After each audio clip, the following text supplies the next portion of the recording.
ჯაზურ ჰარმონიას და ელექტრონულ ჟღერადობას ერთმანეთს უხამებს. Ამ მიმდინარეობების სინთეზი ზაზა მარჯანიშვილს საშუალებას აძლევს ამერიკელი მსმენელი მოხიბლოს. ის რაც თავად დიდ სიამოვნებას ანიჭებს, დღეს მისი შემოსავლის წყაროცა. უკვე 16 წელია ნიუ-ორლეანში ცხოვრობს. ქართველ მუსიკოს მშობლიურ საქართველოზე უკეთ ჯაზის სამშობლოში იცნობენ.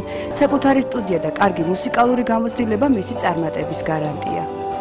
მე მაქვს პატარა სტუდია, სადაც ვაკეთებ ფაქტობრივად საშინაო დავალებებს, შეიძლება ესე ითქვას, როცა მოდის დიდი პროექტი და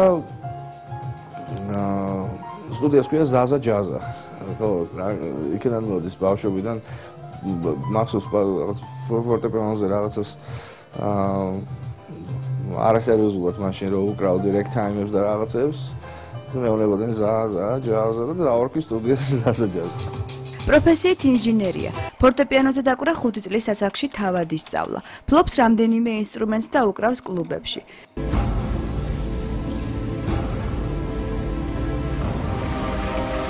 Ვაწლის განმავლობაში ჰოლივუდის კინოკომპანიებთან თანამშრომლობდა.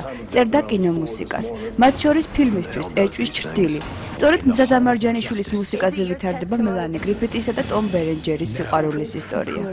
ძალიან მოკლე ხანში ჩვენ ჩაფიქრებული გვაქვს კინონარკვევი, გავაკეთოთ ზაზას შემოქმედების შესახებით. ეს არ არის ხმამაღალი განაცხადი, ვინაიდან საქართველოში სამწუხაროდ ესე ფართო აუდიტორია არ იცნობს ზაზას შემოქმედებას, თუმცა ამერიკაში ძალიან პოპულარული არის. და აი ამით გვინდა გავაცნოთ ქართულ მსმენელს ზაზას შემოქმედება.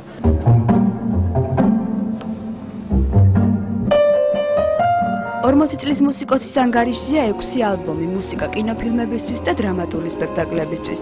100-ზე მეტი ალბომის პროდიუსერია. ბავშვობიდან ეტრფის გია ყანჩელის შემოქმედებას. ამიტომ ყანჩელის მსგავსად მის ნაწარმოებებში მთავარი დინამიური კონტრასტებია. არის ესეთი მუსიკალური ანდაზა რა ამერიკაში ამბობენ რომ ზუსტად ისეთივე მუსიკოსი ხარ როგორც შენი ბოლო ალბომი. ასე რომ პოპულარობა არაფერს არ ნიშნავს. შენ თუ არ გააკეთებ რამეს თქვათ ერთი წლის განმავლობაში მოდი ასე ვთქვათ, დაკარგული ხარ რა აბსოლუტურად. ამერ თავიდან გიწევს. ესე რომ სულ უნდა იყო პროდუქტიული რა, უფრო აი პროდუქტიული, როცა მოდის ადამიანი და იღებს იმ მასალას, რასაც ელოდებოდა. ან არ ელოდებოდა და უფრო კარგს. მუსიკალურ ემიგრაციაში მყოფი სხვა ქართველებივით სურს სამშობლოში დაბრუნდეს და უფრო მეტი წარმატებით დაემკვიდროს თავი. სანამ შტატებში დაბრუნდება, ერთ